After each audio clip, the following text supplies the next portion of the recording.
There's a story people tell. A legend, really. It's about a king in his castle watching his world fall apart. The queen was leaving. And in a studio, under the cold glow of professional lights, he poured all of his heartbreak into one song.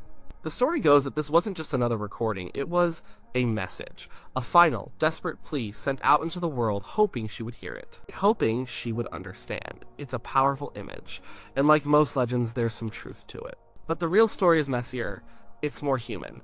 To understand that one song, you have to understand the entire story of Elvis and Priscilla. You have to go back to the beginning. They met in Germany. He was the biggest star in the world, serving in the army. She was a teenager, the stepdaughter of an Air Force captain. It was a fairy tale. He was lonely, she was innocent and completely starstruck. He saw something in her, something pure. He could mold her. He told her what to wear, how to do her hair, how to act. He was creating his perfect woman, his living doll, and she, a young girl swept up in a whirlwind, was happy to play the part. When he returned to America, he eventually brought her to Graceland. Imagine that. A teenager living in a Memphis mansion, a place that was part home, part museum, part non-stop party. It was a bubble. The world outside didn't exist. Inside, Elvis was the sun, and everyone else, including Priscilla, orbited him. His friends, the Memphis Mafia, were always there. They lived off him, protected him, and isolated him. Priscilla was the queen of the strange kingdom, but she was also its prisoner. She waited for him. He was off making movies, one after another. They were mostly terrible. A creative prison for a man who had changed the world with his music just a few years earlier. He'd come home to Graceland, and for a little while things would be good. They finally got married in 1967. It wasn't the romantic event you might think. It was a quick Las Vegas ceremony arranged by his manager, Colonel Tom Parker. It was more of a business transaction than a declaration of love, a publicity event. 9 months to the day later, Lisa Marie was born. Now, Priscilla wasn't just the living doll. She was a mother, and Elvis was still the sun, burning brighter and more erratically than ever. He had his legendary 1968 comeback special. It was a triumph, he was back, he was dangerous again. He was the Elvis the world fell in love with. The leather suit, the smear, the raw energy.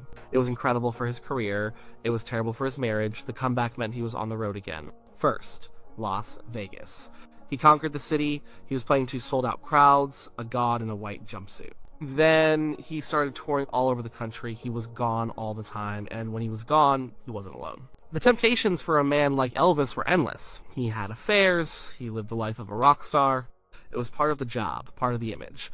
Back at Graceland, Priscilla was alone. Truly alone. She was a young woman in her 20s, living in a big, empty house. Her husband was a flickering image on a television screen, a voice on a record. She loved him, but she wasn't in love with the life. She had no identity of her own. She was Mrs. Elvis Presley. That was it. She wanted more. She needed to be her own person. She started taking karate lessons. It was something for herself. Her instructor was a man named Mike Stone. And for the first time, she felt seen. Not as Elvis's wife, but as a woman. He listened to her. He talked to her about her feelings, her dreams. Things Elvis, caught in his own whirlwind, no longer did. They started an affair. It wasn't just about passion, it was about connection. It was about finding a life outside the gilded cage of Graceland. The end came in late 1971. She finally told him. She went to his hotel room in Las Vegas and said she was leaving. By all accounts, it was devastating. Elvis, the man who could have any woman he wanted, was being left. His wife, the woman he had created, was walking away. He was shocked. He was angry. He was deeply, profoundly hurt. He grabbed her. He told her, "You don't leave me." He made love to her, he later said, to show her what she was missing. It was forceful, an act of desperation and control.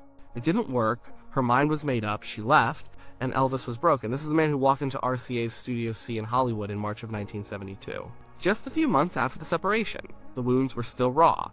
He wasn't the king of rock and roll that night. He was a 37-year-old man whose family had just fallen apart. His heart was shattered. And he was scheduled to record. He was looking for material, for songs that spoke to him. And he found one. It wasn't a new song. It had been a hit for Ray Price a couple of years earlier.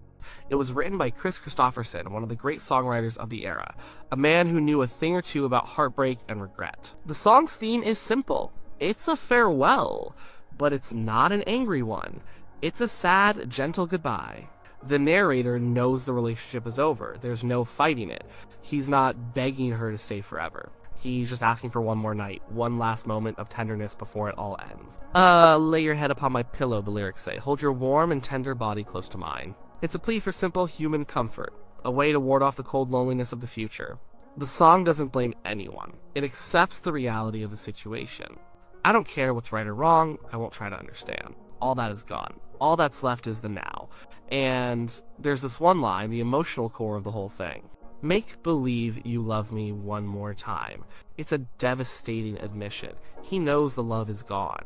He's not asking for it back. He's just asking her to pretend. Just for a little while. So he can hold on to the memory, the feeling of what they used to have. The whole point is to have something good to remember when it's all over. For the good times. When Elvis sang it, he wasn't just performing a song, he was living it. The session musicians who were there that night said it was different. He sang it with a kind of vulnerability they rarely saw. He was an expert interpreter of songs. He could take any lyric and make you believe he'd lived every word. But this was something else. This was a confession. His voice is heavy with sorrow. There's a weariness in it. When he sings the line about her leaving, you can hear the resignation. This isn't a character in a song. This is Elvis Presley, whose wife just left him for another man. He's not shouting, he's not wailing. It's a quiet, dignified pain. The kind of pain that feels more real than any scream. The legend says he recorded it as a message to Priscilla, a last-ditch effort to win her back. Is that true? Probably not in a literal, calculated way. Elvis wasn't thinking, if I record this, she will hear it on the radio and come home. It was more instinctive than that. He was a man who communicated best through music. It was his language, and he was in immense pain. This song gave him the words for that pain. It was a vessel for his grief. He wasn't singing to the world, he was singing to an audience of one.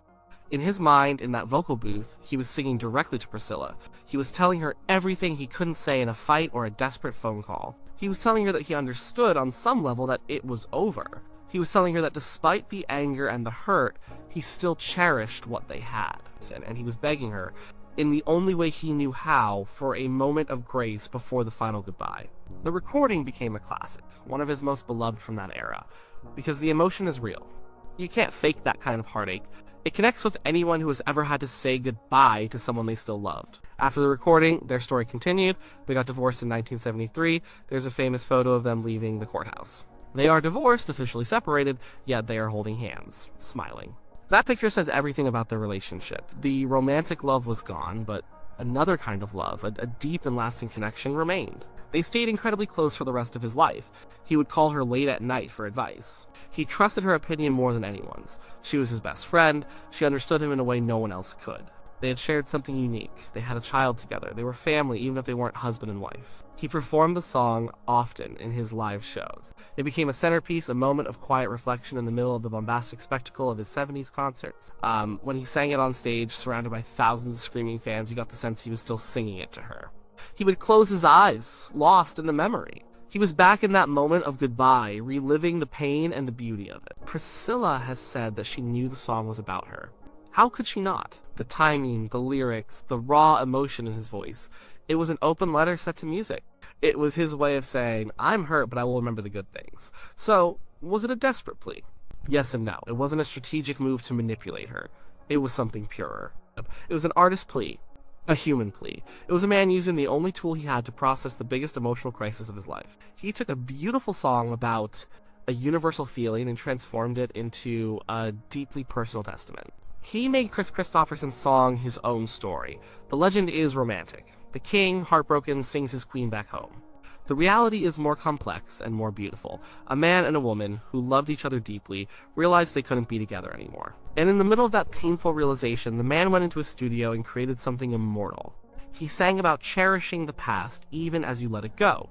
He sang about finding dignity in defeat. He didn't get his wife back, but he did manage to hold onto her friendship. They did find a way to remember the good times. The song wasn't a magic spell that fixed everything. It was something more important. It was a moment of truth.